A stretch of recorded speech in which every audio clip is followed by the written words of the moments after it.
Okay, so since now we have got an crash, now let's go ahead and analyze this crash using Immunity Debugger.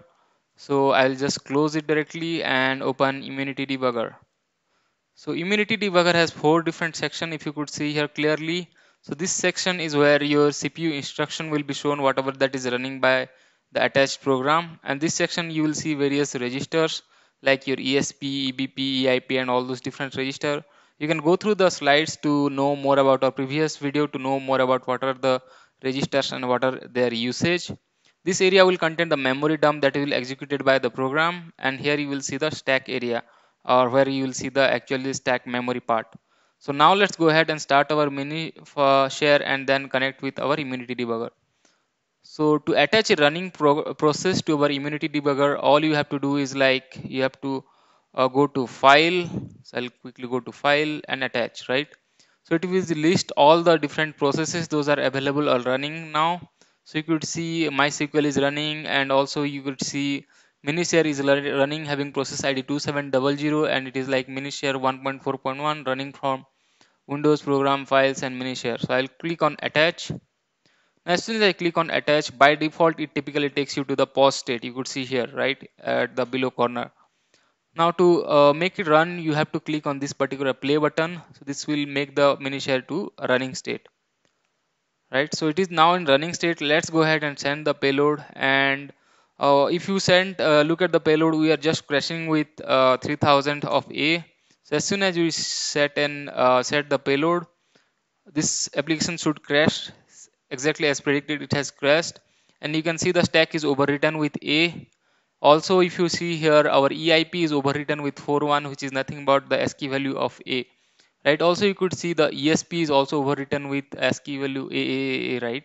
So this is the way we have just identified a simple crash using our Immunity Debugger. Now let's go ahead and identify how we can control our EIP. So in order to make control of EIP address, or in order to know where exactly EIP is crashing, we are going to use one of the Metasploit pattern create small script, which will give us 3000 of which we will be using to create a 3000 of random character and send to it.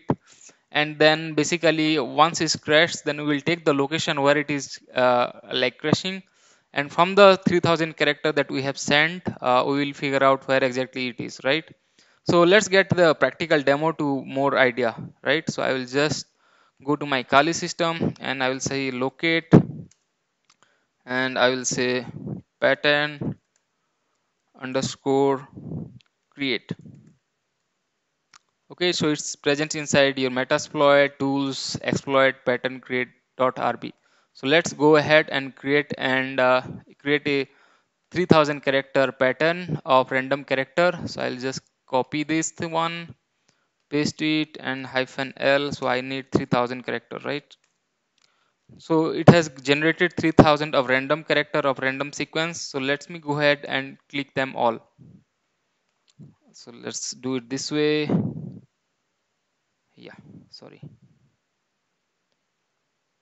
So okay, I'm having little difficulty. Yeah, it has copied. I will copy it. I will open my same program again, sample.py.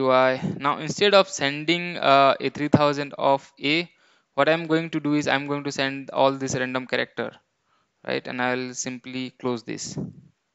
So now buffer contains 3000 of random character, and let's go ahead and simply make a crash, and then we'll analyze at which location. So since here we will get to see the location of EIP with some field with a specific character that we will hunt inside our 3000 bunch of character. So let's go ahead and go to click on debug and restart the application. It might throw some warning. Yeah, it has shown some warning like if you terminate it now, the process will unable to clean up and all those things. That's fine. We will just close it. I mean, click on yes, and it will start now. Okay, so it is by default taking into the pause state. So I'll click on play button, which will make it to in a running state. It is asking for my IP address. Yeah. So right now my mini share is up and running. Let's go ahead and send this 3000 bunch of random character and see how our analysis, or how the memory is behaving. So I will simply type the same thing, Python 129. Okay, so right now it should get crashed. Yeah, it has crashed now, and if you could see here, our EIP is overwritten with some specific number. So if you decode it to the ASCII value, you might get some specific character which we will be using to search in our selected or sent a payload, that 3000 bunch of random character. Let me go ahead and open Notepad and then type it.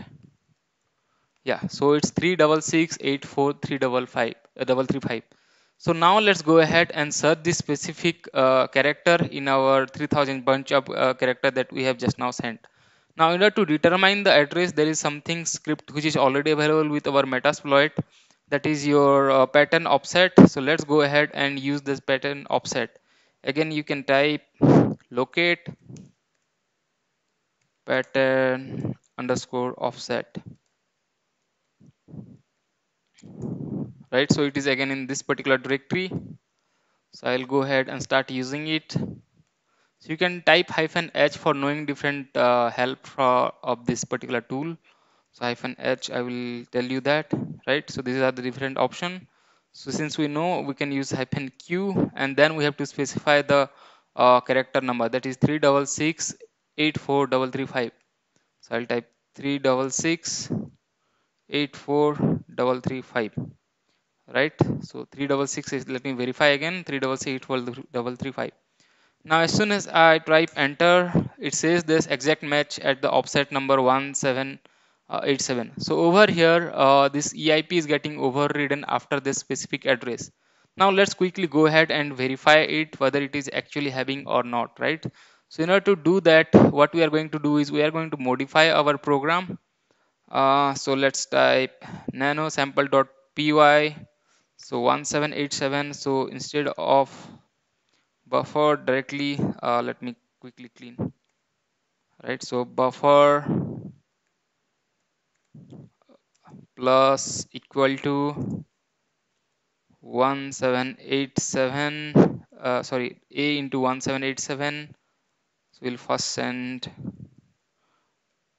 1787 number of a, then we will send 4b, right? Because the placeholder offset address is typically 4 only, for ASCII value. Then we will see some c, and say, let's say I'm setting 1000 c. Now this should result a crash, and our EIP should get overwritten with the 4b's, right, or 42, which is the ASCII value, right, of b. So let's go ahead and restart our program. So we will simply click on restart. Okay, so it will again might throw some warning. Okay, didn't throw. Let me click on play and let the application run. It should ask the IP address, which I will provide, and click on OK. So our mini share is now running. Now let's go ahead and send this specific payload. So we'll again simply type this one, and this should crash again, and EIP should get overridden with 42. Yeah, perfect. So if you could see here, our EIP is getting overridden with 42, whereas our ESP contained your C, like after, right? And if you could see here in the stack memory, so you could see here A is been overwritten. After that, B is overwritten with our EIP, and then our stack is filled with our C. So this is the way we have just verified that where exactly our program is, or EIP is getting overwritten, and we have figured out that location. So next we will see the bad character hunting.